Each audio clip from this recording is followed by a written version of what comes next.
Hey guys, welcome back to me being on the internet. I had a few internet problems for the last few days, but now things are better than ever.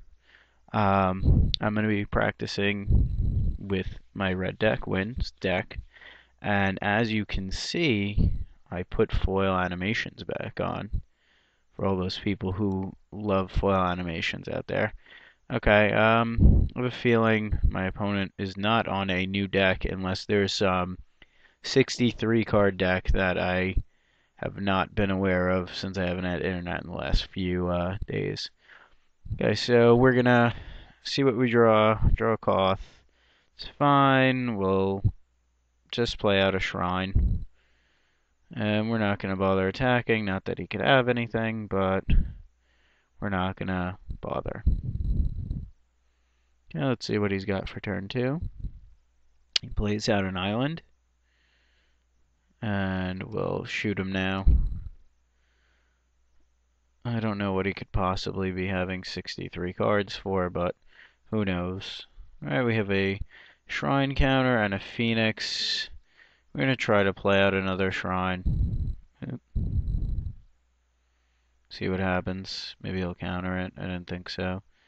Okay, and then we'll wait. We really need to start drawing some land very soon. If not, we could tick our shrines up a bunch, but drawing some land, no matter what type, would be very good in this instance. Okay, he's got an alchemy. And we'll see what he takes.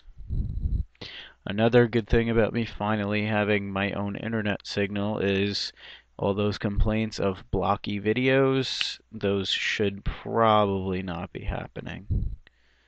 So we'll get this going. Ping him down to 18. And we'll put some shrine counters on our shrines. I have one here too. Have another. Okay, that sucks for us, but we'll just play out a Fire Slinger. We're not in any immediate threat, and we're actually putting him on a 2 damage a turn clock. So, although we can't tick our shrines up or play any of our larger spells that we have in our hand, we're still going to try to ping them away and eventually shrine them out. If we draw a land, we'll... What was this? He's playing, I guess, like a self-mill deck. I guess maybe he wants to win with spider spawning or a big creature.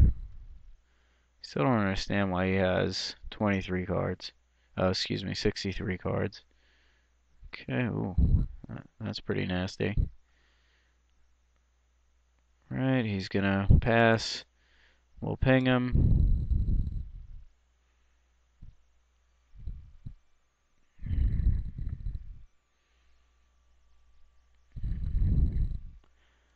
We'll untap, have our shrines up. Hopefully rip a land. If not, we'll just sit here and see what we draw. Okay, that's a Run Sun Zenith, which we can cast for 1. We don't see anything that we want to really waste that on just quite yet. We really need some lands. But, nonetheless, we'll hang in there. He's down to 15 after he attacks or plays something. Dream Twists, I'm assuming himself. Yep. Bone Horde. Oh, that's interesting. Okay. Dream Twist himself again. Mulch, Mulch, and Boneyard Worm. Alright, he plays a gigantic Splinter Fright, which might actually cause us to lose pretty fast. It's pretty unfortunate. But we'll see what he does. His guy is going to be a 4/4 at the moment. So it's just going to continue to grow.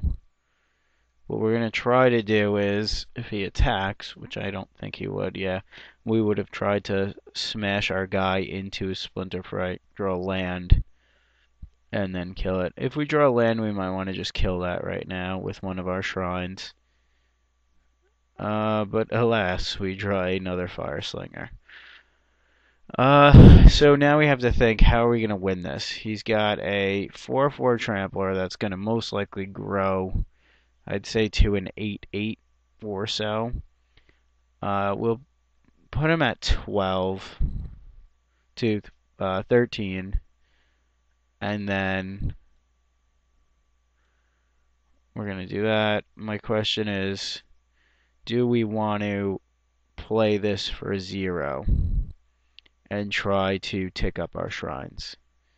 Okay, so our shrines go up to 6 and 5, and if we play this now for 0 and we hit, they'll be up to 8. Yeah, I think we're going to play this for 0. I know it's not a fantastic play, but we're a little desperate with our mana here. So we'll tick up our shrine some more. Hopefully we'll be able to rip a land next turn and not die. I mean, we got to play the percentages of drawing lands here. So we'll see what he flips. Now, his guy can essentially be very big. We got a little lucky there because he didn't flip any creatures, but he has 2 Dream Twists in his yard. So he could essentially put more guys in at any point. If our shrines are up to 7, 8, and 7, and he's down to 13, let's see what this is, then we can most likely, just increasing savagery. Alright, so now we gotta play to our outs. At least he can't flash that back. So he's got a 9/9. We're not killing that. It's a matter of,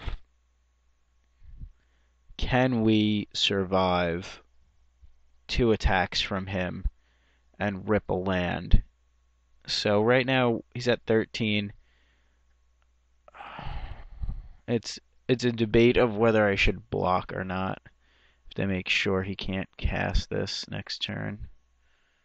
7. Okay. That was a good attack by him because puts us in a crappy spot next turn where he might just be able to kill us. Now, if this ticks up, let's see if we're going to block here. We basically need to draw a land and a free spell. So, we're going to, I guess, block and block and block. That'll take us 7 points. Okay, we're gonna just all out block. And then we'll shoot him down to 13.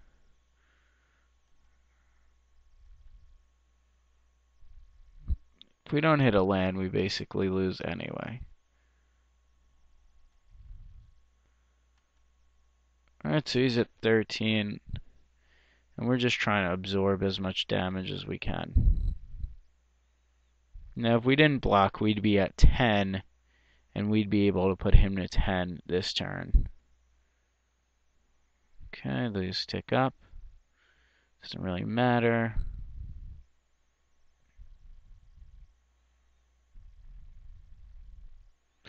Alright, that's a noble. That does not much for us. So we'll play that guy out.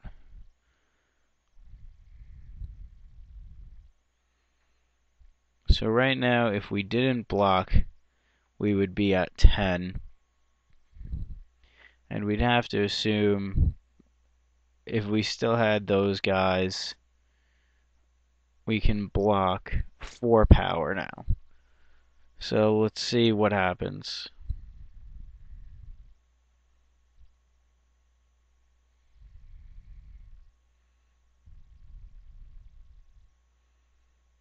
Okay, he's seeing if he wants to flip his Delver. He does not.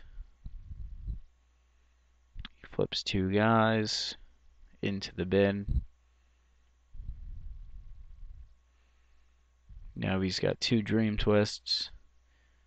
So we're essentially dead no matter what. Apparently 63 card decks are good now. Oh, come on with this increasing savagery BS. Alright, so yeah, we can't win this. So let's go to the sideboarding plan.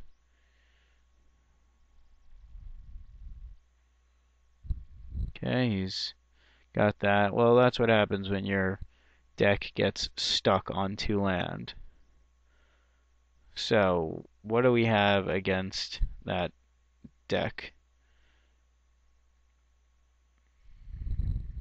I think we basically have Extraction. He had a Bone Horde, which was a little off-putting. I'm gonna cut these two.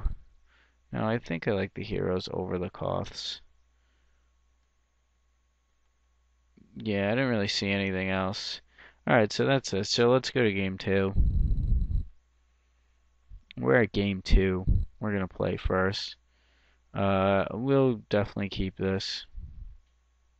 Sand's more than acceptable.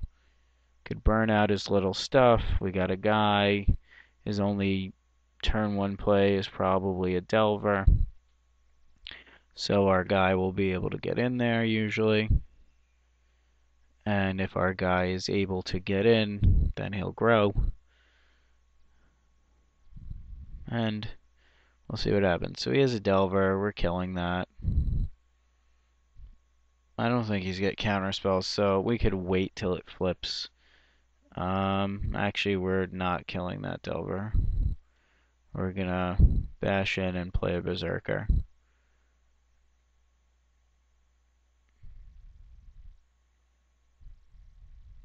Okay, so our guy ticks up, and we have our famous 1-drop, 2-drop Stormkirk Noble, Stormblood Berserker, curve out. So he might flip his guy, but we both know he doesn't have counter spells, and if he did, that's kind of crappy, but we have two Galvanic Blasts if we need them. So he doesn't flip his guy, which means he's not smashing in. I don't know what that is. Okay, he must be searching for answers. So he flips into the Art of Splinter Fright, which is fine. That's one of his win conditions. He's not bashing. We're saying okay. That's a shrine. I don't love that shrine, but I think it's gonna help us get to where we need to be, which is an eventual, point where he's just like backs against the wall. We need that last few points of burn. The only risk about playing a shrine here is he might have a main deck answer or a sideboarded answer to our shrines, just like Naturalize or something to that extent. Okay, he might flip his Delver. If he flips his Delver, we're going to most likely play this guy, and kill it, although we're very ahead in this race. I know it's a little early, but I don't see how we lose this match unless he does something crazy, like a Forbidden Alchemy. Now I don't see how we win this match. Okay, so he's dead. He's at 8. We have 4 points of burn. Yeah, I don't see anything that he's doing that is a threat to us this game. So we should most likely be, yeah, you attack there anyway. You're not blocking. Yeah, you can tell this guy's a little bit noobish with the 63 cards in the deck and then not being able to block there, so not attacking. But hey, it's all good. Should always be attacking there if you're not blocking. Just for anybody watching this that doesn't know that. If you make a decision that your creature is not going into the red zone or not staying back home to block, then he should be going into the red zone for the simple fact that you're missing out on points of damage. Okay, he flips his guy.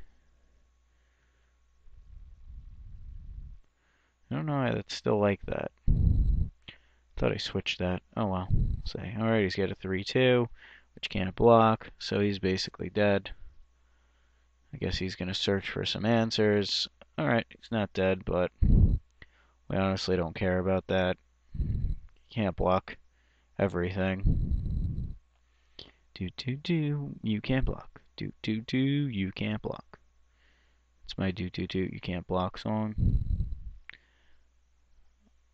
Right, we got that. We smash in here. We don't care how he blocks. This before blockers will kill this guy. Just kill him like that. We're being crazy now. Now you ain't blocking nothing. Wow, I'm bad at life. Alright, that's cool. You block that. You take 6, go to 2, and then we'll G-blast you for the game. Sloppy play at the end there, but you know how we do it. You know how we do it. He would have taken 6 anyway. Alright, so we put him down to 0. Let's check our sideboard once again. See if we missed anything. I really don't like Arc Trails. I don't like Koth. Feel they're both too slow. I didn't see anything that really warranted the Ancient Grudge. Trader's Blood is good, but in case you don't know, what happens is you steal his gigantic Boneyard Worm or gigantic Splinter Fright, and then it checks how many creatures you have in your graveyard. So if you haven't lost any creatures, it just kills it, which isn't necessarily bad. We might actually do that as opposed to, a Red Sun Zenith or 2. Bring in a Traitorous Blood, see what happens from that. Alright, so thanks for watching. I'll bring you game 3 now. Now that we get this fancy internet and we can upload these big video files without it being blocky and crappy and choppy and everything. We might start just putting the games all together, but they make for bigger files, so we'll see. Alright, I'll keep this. It's a little bit of a risk, but we're on the draw. If I wasn't on the draw, I probably would not keep this hand. The only reason I kept is I have Wolf Run and the colors for it. And then I have a Noble, and I can grow my Noble and kill some of his dudes if I need to. So, that's what we're doing. He's doing nothing. We play out a Noble. We get another Volt Charge. We just going crazy with all these Volt Charges. Charge it up. Bzz, bzz, bzz, Volt Charge sounds. Okay, we don't know what that is. Oh no, you didn't play an Invisible Stalker for no reason. Okay, so he's playing Invisible Stalker, which makes me a little bit worried that he might have some equipment in hand, but you can't do anything about it. We have one out to a big piece of equipment. Alright, a little disappointed that I ripped another land there, but we'll bring this guy in. Hopefully he doesn't play a stupid Scob, whatever. I'm a 1/4, and I block your whole team guy. We don't have much action this game. We kept kind of a loose hand, but we'll see. Oh, don't be a mulch. Alright, mulch is fine. He gets some lands, and he loses some dudes. And then I guess he's going to bash in for 1. We're not at the point where we cannot race yet, but if we rip like another land, that might be a bit of an issue. Alright, so this turn we'll play out a land because we can't actually activate the wolf run yet. I'm gonna slam this guy in, and before blockers, I'm gonna grow them because I want to try to get as much damage as I can in now and force his back kind of against the wall.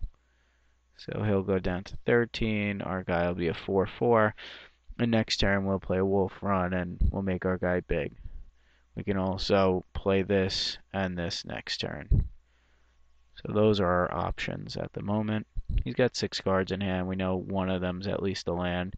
He plays a Splinter Fright, which isn't very good at the moment. It's just a 2/2 trample. We're going to definitely G-Blast it. But, I mean, I think at this point we might attack into it and see what he wants to do about it. Depends on what we draw. Well, that's a good draw, so I don't think we're going to be doing that. I think we'll just kill it now. Get our guy through. Play a Phoenix out. Smash the hell out of him. Just angry dudes. We are just playing angry little red men. They are just smashing faces. Okay, he's at 7. So next turn we just most likely are going to kill him. We can make this a 4/2 if worse comes to worse, like he plays a big ground guy. We can shoot him to the head, put him at 4. We have a lot of options. Okay, that's a Bone Horde. We don't care about that for the simple fact that he's going to have a 3/3 germ, and he's going to just block a bunch here, but he can't block with anything but the germ, so we're just going to kill him. We don't even want to give him the option. Watch this play. Well, that's a pretty good draw too. So what we're going to do is we're going to kill the germ. Okay, and we'll have him concede. He didn't want to watch the amazing play that was about to happen. Alright guys, so thanks for watching. I'm going to be bringing you some new videos, some new content. Got a better internet connection finally. And if you haven't subscribed yet, check out our subscriber contest. And thanks for watching.